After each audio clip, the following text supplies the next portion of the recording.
In this video, I'll show you how to buy crypto on Gate.io exchange step by step.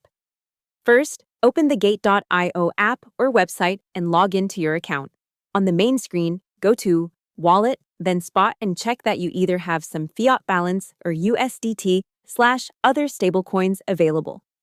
If you don't have funds yet, you can use Buy Crypto or Deposit to top up before trading.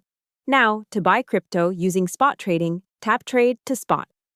At the top, tap the trading pair selector and search for the coin you want. For example, BTC, C/USDT, ETH/USDT, or another pair that matches the balance you're using. Select the pair to open the order screen. Next, choose your order type.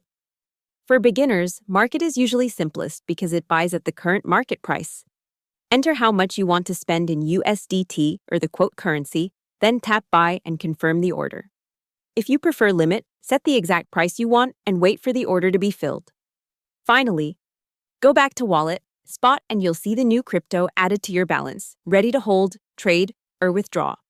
Hope the tutorial was helpful. Subscribe to my channel and see you in the next video.